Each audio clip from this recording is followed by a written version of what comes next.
Our next story is about a woman whose best friend claims that she'd seen the woman's husband kissing someone else. But as the woman starts questioning the details, the story begins to fall apart, and her best friend's behavior becomes increasingly suspicious. Hey, it's your girl B, and welcome back to Reddit After Dark, where we dive into the wildest stories that Reddit has to offer. So let's get to it.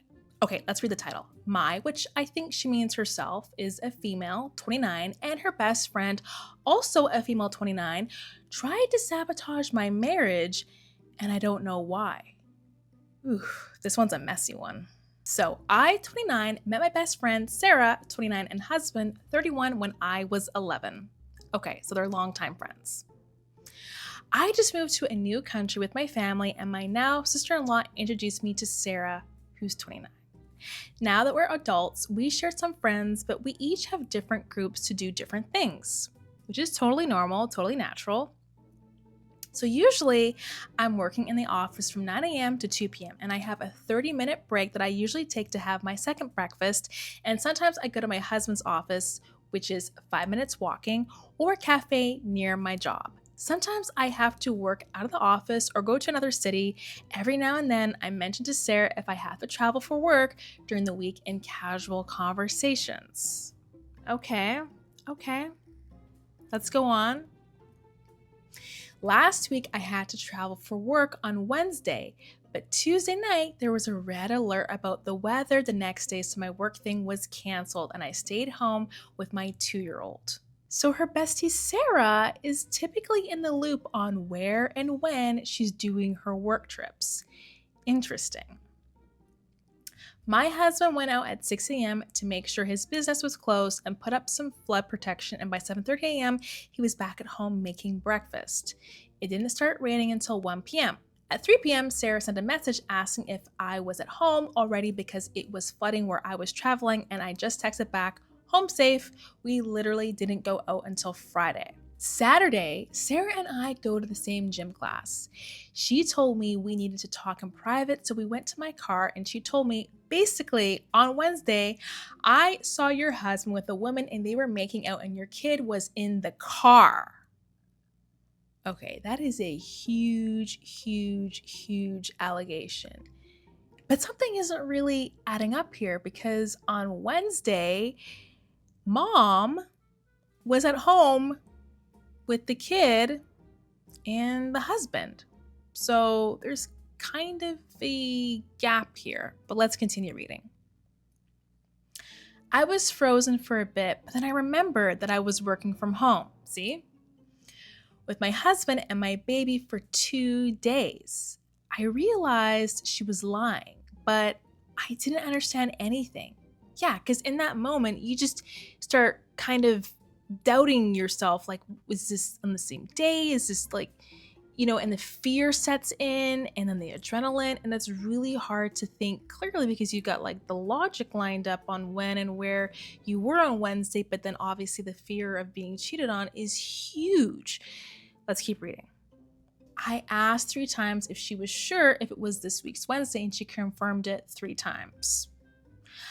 I asked her about the time and she said about 11 a.m. I asked if it was during the red alert and she said yes. Okay, so she keeps confirming.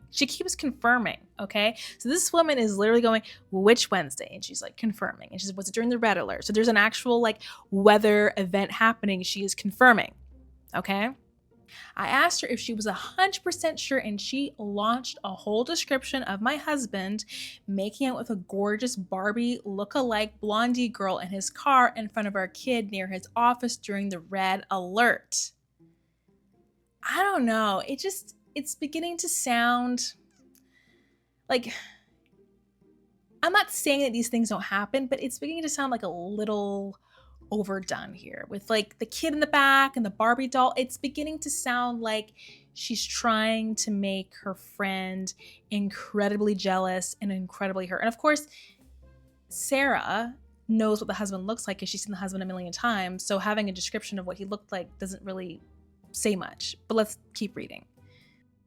So he was putting my son at risk and cheating in front of him. I told her my work thing was suspended because of the red alert and we were both at home the whole time it was activated. She tried to say she got confused with the days, but she confirmed it 3 times. Yeah, she'd already confirmed it 3 times already. And now she's going back on the days when her friend starts kind of digging a little further and going, well, we were at home the entire time. Oh, now it wasn't Wednesday, it was Thursday, it was Monday. The days are changing now. I think you guys can see where this is going. I told her to leave and she left running. Okay, so now it's kind of obvious that she feels like her friend is like, okay, like she knows that she's in trouble. She knows that she got caught in the act of lying. The question is why? What would possess someone to want to literally annihilate an entire family like that, especially if it was your best friend? What is going on with that? I went home and did the whole betrayal spouse house search. There was no hidden phone. I have all the passwords to every device in this house.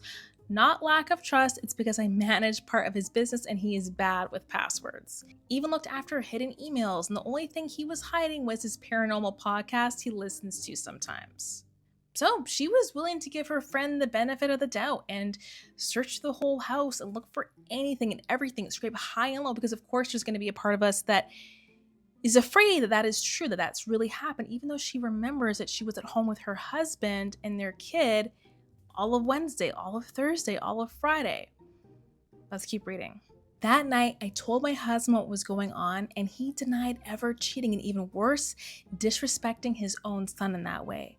I believe him 100%. There wasn't a change in his behavior or routine. He gave up his phone right away, and I told him I already checked everything in our house, and he told me to check his car then. We decided to call Sarah together. We get into some pretty chaotic stories over here at Reddit After Dark, but your home doesn't need to feel chaotic. So this summer, I've been really thinking about the little upgrades that can make a space feel more comfortable, private, and put together. And good window treatments can make a bigger difference than you think. There's a better way to buy custom blinds, shades, shutters, and draperies, and it's called 3D Blinds. They're the leading manufacturer for high-quality custom window treatments in the US. And right now, when you use my URL, 3dayblinds.com/Reddit, you can get buy one, get one 50% off. Their local, professionally trained design consultants average more than 10 years of experience. They come to your home, help you choose the right options, and provide a free, no-obligation quote the same day. And no DIY stress. Their expert team designs, measures, and installs everything for you. I love that 3-Day Blinds offers thousands of options, from blackout to light filtering styles to motorized smart blinds. It makes upgrading your home feel easy. Right now, get quality window treatments that fit your budget with 3-Day Blinds. Head to 3dayblinds.com/Reddit for their buy one, get one 50% off on custom blinds, shades, and drapery. For a free, no charge, no obligation consultation, just head to 3dayblinds.com/Reddit. One last time, that's buy one, get one 50% off when you head to the number 3dayblinds.com/Reddit. Now, let's get back to the show. Clearly, this guy has got nothing to hide. But Sarah, on the other hand, well, she might have a little explaining to do. Let's keep reading. She picked up the third call and she was crying. Okay, so she's got the waterworks going already, and she was avoiding the calls. Okay, that's the first red flag here. I told her to just tell me why she lied. She swore she was not lying, but told me she got confused with Monday.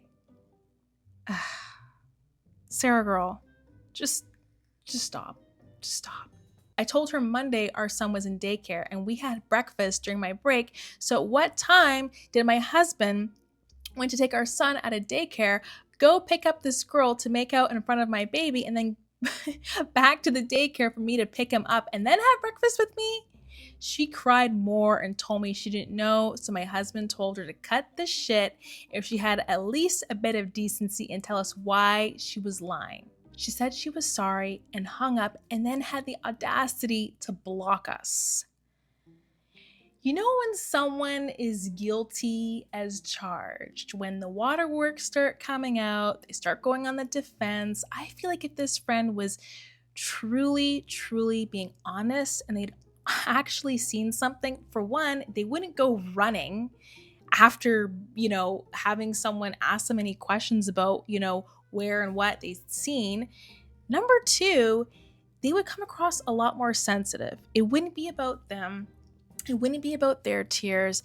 They would be really just more earnest and having a lot of compassion for the couple and what they could be going through in their relationship. It wouldn't be about Sarah. It'd be about the husband and the wife. Number 3, the days wouldn't keep changing and looping and cycling around. That's not what happens when people see something that could be potentially traumatizing or startling or sad. They have a distinct memory of where they were, what time it was, what day it was. You're not going to get the days confused. And number 4, it sounds like there's a deeper issue that is happening here. Oh, we just have to figure out why. Why would Sarah lie and want to destroy an entire family? I mean, this woman has a 2-year-old son.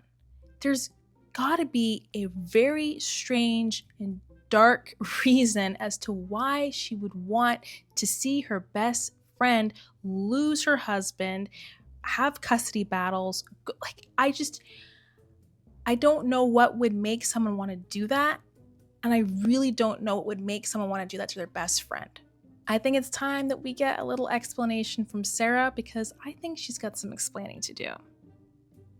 I told the friends we had in common with her, and everyone is mad and can't explain what happened to her. She is not picking up the phone, but I sent a message back saying she was sick. It sounds like she's trying to avoid the situation so she can bide a little bit more time. Some of them asked why she was lying, and she blocked them. Someone even called her mom, and she said she's just as shocked. Nobody understands what's going on. I thought maybe it was a crush, but my husband never liked her that much, so he didn't pay attention to her. She isn't even added to his socials because he never liked her when Sarah was his sister's friend or when she became my friend too. They don't interact unless it's necessary. To say she got a crush so big she thought it was worth to try to break up a family, I do know that sometimes she gossips a little too much or sometimes she talks about things she shouldn't, but I never thought it would develop into something this big. I had this girl at my side for really hard times. I had her back when she needed me. She was one of the first people I told about my wedding and pregnancy. I love this girl since she and I were little. I just don't understand, and she's not talking to anyone. Okay, so there's an update. Let's see if we found out the reason why Sarah did all this. July is basically New Year's for the second half of the year. So let's talk about building better credit. Look, I'll be honest, there was a time in my life where I did not understand how credit worked and it caught up to me. And once you start paying attention, you quickly realize how it can affect apartments, cars, and opportunities. Kikoff makes getting started feel manageable. You can sign up on your phone with no credit check, no hidden fees, and no interest. You can also use autopay to stay consistent with on-time payments. Users with credit under 600 grow an average of 86 points just by paying on time. Start building credit with Kikoff today and get your first month for as little as $1. That's 80% off the normal price when we go to getkikoff.com/Reddit today. That's Kikoff without the C, getkikoff.com/Reddit. Must sign up via getkikoff.com/Reddit to activate offer. Offer applies to new Kikoff customers first month only. Subject to approval. Offer subject to change. Average first year credit score impact of plus 86 points between August 2024 and August 2025 for Kikoff credit account users who started with a score below 600, who paid on time, and who had no delinquencies or collections added to their credit profile during the period. Late payments may negatively impact your credit score. Individual results may vary. And now, let's get back to the show. Update. So I got the truth finally, and it was far more stupid than I thought. That's what I was worried about. Let's see what happened. So Sarah's mom told me to come to her house for a conversation with Sarah and to bring a friend as a buffer. Okay, neutral territory. I went for closure. She apologized a lot, but I literally had to interrogate her to give me reasons, and I finally got them. Okay, we're gonna brace ourselves here. She lied because she was mad that I missed our girls' trip. Wow. She was willing to destroy an entire family, break up parents, the marriage. Again, break up two parents who have a 2-year-old son. We're talking custody battles, pain, heartbreak, hurt over... I can't even talk. over an imaginary fake affair because her friend couldn't make it on a girls' trip? Let's keep reading. Again, she lied because she was mad that I missed our girls' trip, 5 girls group, for the second time. Once because I had a 2-month-old baby, and this year because I had to work during August and it was the only month everyone else was free. I traded my vacations for December plus extra days they owed me, so I will be out of the country from December to January 10th and miss her birthday in December and other winter activities in January. Her reasoning was that if I thought my husband cheated, she was sure I would leave. But he wouldn't let me take my son abroad for too long without him. So I would be forced to stay, but would be able to travel during my husband's custody time. Wow. This Sarah had it all mapped out. Okay, this is a woman that she had close to her in her life. Sarah knew all about her schedules, her comings and goings, her work trips, this and that and the other. And she wanted to destroy her best friend's relationship with her husband over the fact that she couldn't make it onto a girls' trip. And had it all mapped out about where and when and how it all worked, and custody battles, not caring about her friend, not caring about the husband and the feelings hurt and the heartbreak and the 2-year-old son over a girls' trip. She was just being mean and selfish because of a trip that I missed and a birthday. She thought that it would be okay to break my son's family so she can have all her friends for attention. I told her to never contact me again and to avoid me everywhere. Yep, absolutely. That is the only solution to this, what could have been a huge disaster. My friends are aware to not invite me to things if she's going to be there, but everyone is mad at her, so she is the one not being invited. This is painful as hell. I would have been able to forgive and work things out if she was having mental health issues or drug problems. I actually sent her mother recommendations for mental health professionals during the week. Almost 20 years of friendship down the drain. I treat my closest friends like family because a part of my husband's family, I only have my sister in this country. I make time for them, pay attention, and I help them when I can. I thought she wanted the best for me, as much as I wanted the best for her. But lesson learned, I guess. My final verdict is permanent no contact. This was not a misunderstanding, a jealous comment, or a friend saying something out of line that she regretted later. This was incredibly calculated. She deliberately fabricated an affair, involved an innocent husband and child, and attempted to destroy an entire family because she felt neglected. Look, a friendship can absolutely recover from hurt feelings, but it cannot recover from calculated sabotage like this. When someone proves they're willing to manufacture evidence to blow up your entire life, they are not a friend. They are a threat to your peace. So, cutting her off was absolutely the best decision. I'm curious to hear what you think. Could you forgive a friend after doing something like this, or is this an automatic lifetime ban? I want to hear your verdicts. Drop your thoughts in the comments, subscribe for more Reddit drama, and I'll see you on the next episode of Reddit After Dark.